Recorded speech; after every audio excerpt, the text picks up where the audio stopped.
Welcome to the lounge, everyone. My name is Toby Roydell, and today I want to tell you about my favorite channel here on YouTube.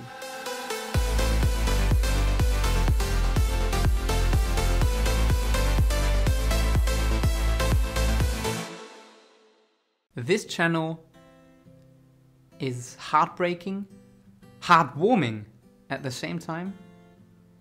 It's humbling, it's fascinating, and furthermore, it's an absolute guarantee for you to cry.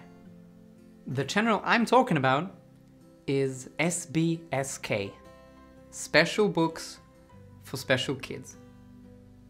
The concept of the channel is simple, like with every great things. A dude visits and interviews sick children. Very sick children. The range goes from mental illnesses, like the well-known ones, schizophrenia and autism, to a wide range of physical disabilities, like deformations or something like that, due to diseases or accidents.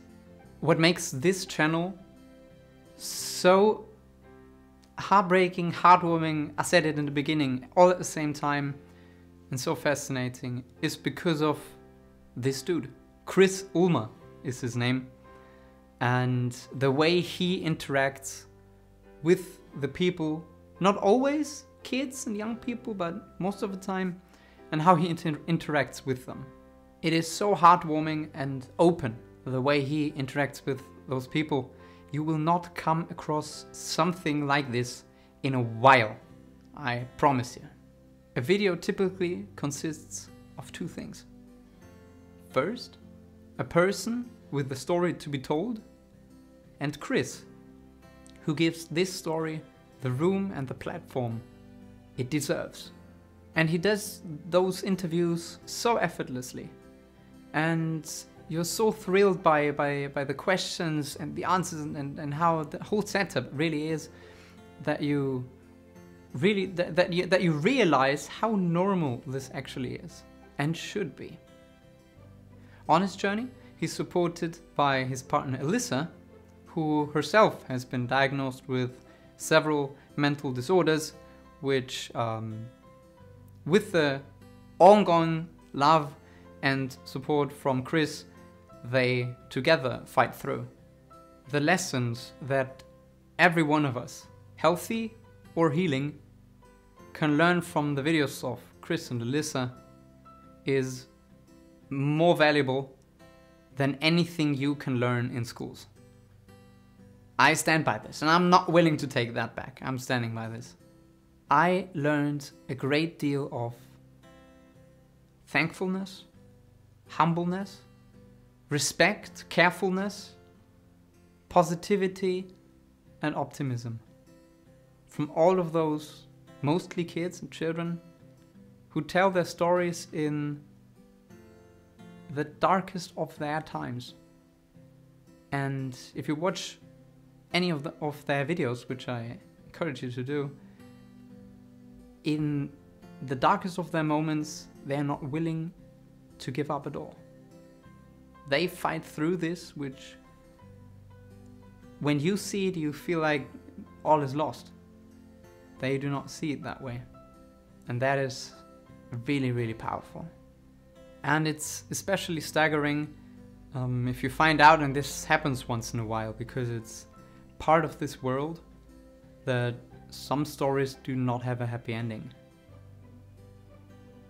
And that makes you realize, and then makes you feel those certain feelings that you probably were trying to hide from yourself, because they are painful, because they hurt, and you can't feel those tragic and negative feelings all day. It would break you. So, but then in this moment you're confronted with them. You're just overwhelmed when you watch the story of a young man, Cain, trying to express himself as good as he can with the condition he's suffering from, and sharing his wisdom and his knowledge with all of us in his darkest moments. And even then, trying to stay positive and spreading love and hope. Only then to find out a little bit later that he left this world forever.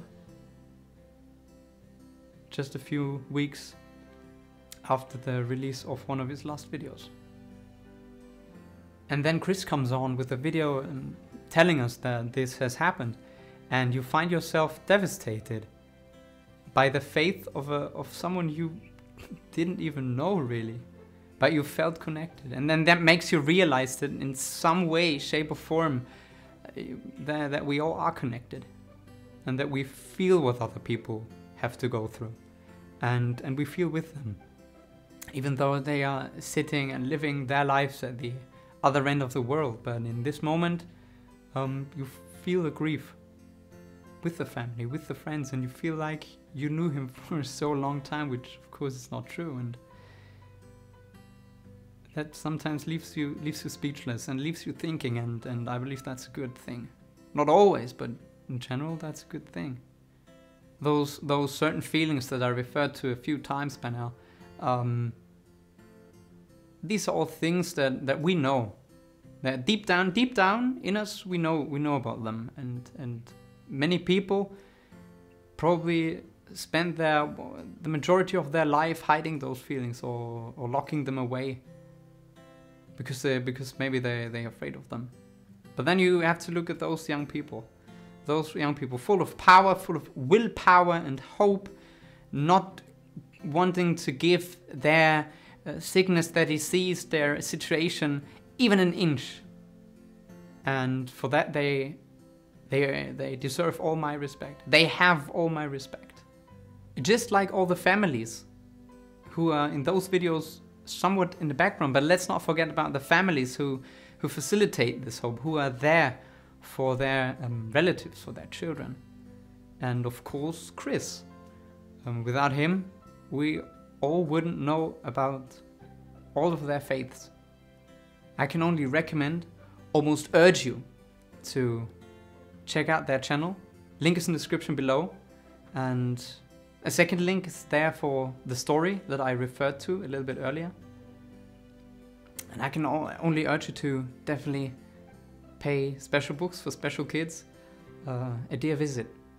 But I also want to give you a little warning as well, because I feel like sometimes you're just not in the mood and you're already feeling a little bit down and worn out, and you're not quite in the mood for such a story. That's perfectly fine. Then don't do that to yourself, if that tends to only drag you down further. But when you can, and every time when you can, I definitely urge you to watch their videos, because they are so valuable. So finally, thank you, both of you, Chris and Alyssa, to having the courage and the strength to show us all something we didn't know we needed, but so desperately needed, really. With that being said, that's it for today. I cannot say anything more that wouldn't make me repeat myself on how much I admire what Chris and Alyssa have built here. And if you guys only have one sub and one like that you can give in this world, definitely give it to Special Books for Special Kids. My name is Toby Roydell, and I will see you again next time here in my lounge.